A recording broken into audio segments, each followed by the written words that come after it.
We do have a calculator because this new climate bill came into effect. And what it did is it instituted for the first time ever a carbon tax. Essentially today, you turn in your emissions inventory and that's it. But now you turn in your emissions inventory and you multiply by a methane tax. So for everybody watching this, that means millions of dollars of tax. So many of you are probably being asked by your C-level guys, hey, what is that tax going to cost me starting in a couple years? This calculator will tell you that. But the good news is it will also tell you how much premium you can get for differentiated gas. It's going to show you how to get a positive ROI for autonomous LDAR, both in production, both in other costs. And anyway, we believe this is going to accelerate the adoption of autonomous LDAR. And so the way you get that, and finding out more about what we do, because this is just actually one of the models that we have. So not our operators said, well, wait, if you can do this, you can do other things. So, we do non-invasive tank level monitoring, okay? And which is as accurate as guided wave radar. So again, eliminates the need to open a thief hatch. So if I told you what we found is a bunch of leaks or things happening because a thief hatch was opened, well, to fix the problem, how do I eliminate the need to open a thief hatch? Because both in Colorado, you can't open a thief hatch, huge fines, $49,000 fine per incident. And New Mexico just adopted the same exact regulation, which basically says don't open the thief hatch. Well, how do you eliminate opening thief hatch? A lot of times you have to maintain stuff, but with this, using a FLIR camera, we can see tank levels and provide that data. So again, fix the problem, okay? So you don't have to do it. Just we have liquid leak detection using a FLIR camera. So again, we can see liquid leaks really quickly. And if we can find dump washout valve cracks, tanks overpressuring, pop-offs, detect high pressure pinhole leaks quickly, it's costs a few $1,000s to fix them. If they actually break, like a fire tube failure, that's $1 million. So this preventative maintenance we can do. We also do PPE detection. People love this because as soon as we find someone on there, we can see if they're wearing a hard hat. But this has also become a security thing where we can set the perimeters, and most thieves or people who shouldn't be on there don't wear a hard hat. So it's become the fastest way to detect somebody who shouldn't be there, right? It's a very interesting place where, where surveillance and operational video merge, right? And sort of coming from the video surveillance world and being led into the operational video, we used to see things happen that way a lot. Now we're seeing the opposite, where there's, the video is being adopted for operational purposes, but the security team and the surveillance group is receiving some benefits as well. So as I mentioned, so tanks were one of the biggest things of leaks, but the other one was ECDs. And this is actual detection that we found. And you're like, whoa, that looks bad. Well, imagine if you were in a neighborhood nearby and you saw this flame and smoke and you're like, oh my gosh, the oil and gas site's on.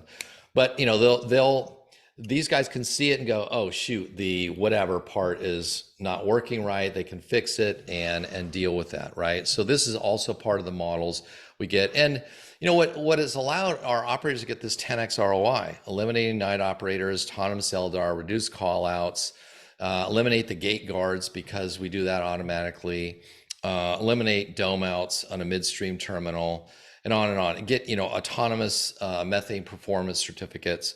So there's a lot of benefits to that. We even have Bitcoin miners now who, when they co-locate with a natural gas site, they're now subject to all the EPA regulations. They're like, make these regulations, fulfill them, and we do that as well. So anyway, what I want to offer here is at the end, you go to AutonomousLDAR.com, you're going to get, we're going to walk you through this calculator, which I think will provide your, a great report on handling some of this new climate bill carbon tax, but also give you a positive message about what you can do by implementing autonomous LDAR and the ROI you can get.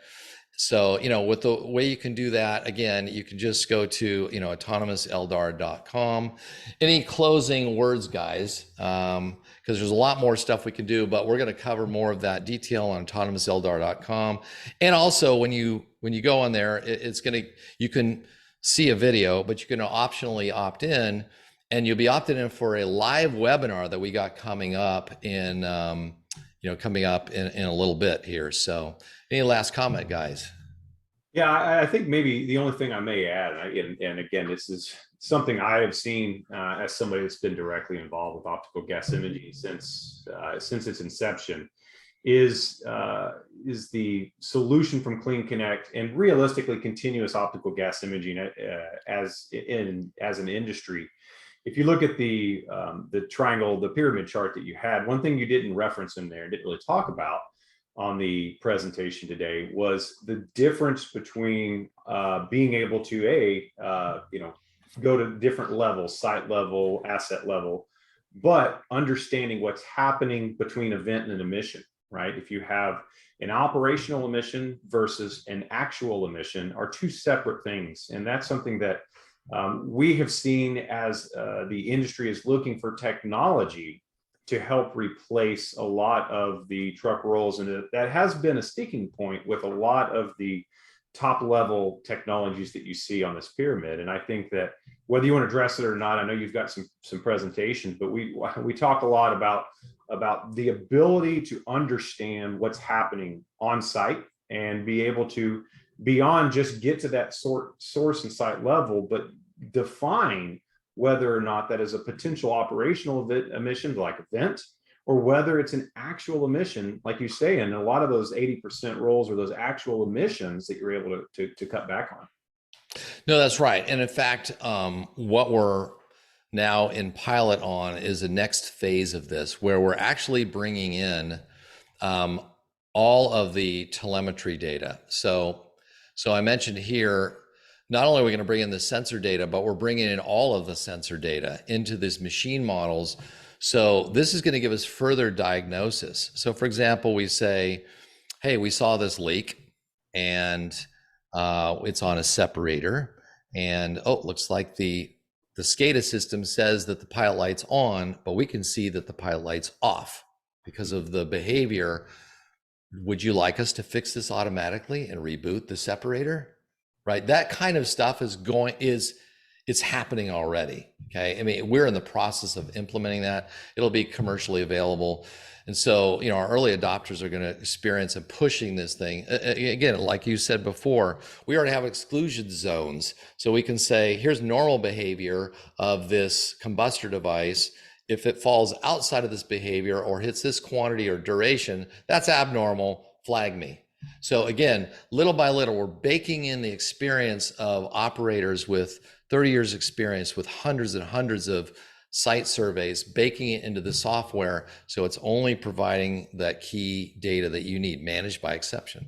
I think it's the difference between, having things that are very rules-based and kind of manually written, and really leveraging the AI that Clean Connect to the table so that these things happen automatically, right? Naturally. And that kind of ties into like my closing remarks, is just anybody that's been following this technology for a while and has questions or maybe saw iterations in the past but wants to see where things are today, it's a great time to come and check this out. Things have come really far, and as you can see from the presentation and discussion today, we've got solutions that are proven in the field, and we just want to share them with the market. So Mark, it's been a pleasure working with you guys. Let's keep this thing going, man.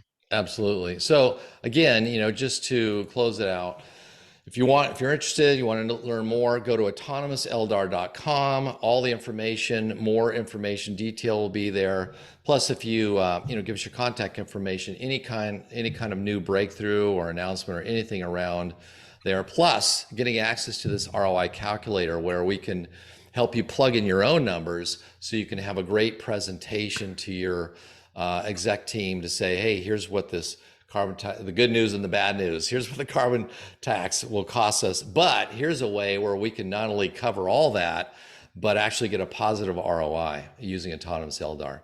So thanks again, Craig, Jesse, appreciate you, being in the trenches with you guys, rolling up our sleeves, trying to figure this autonomous LDAR thing out. We're on a, beginning, as you said, that S-curve journey, and I'm super excited to see where all this is going to go.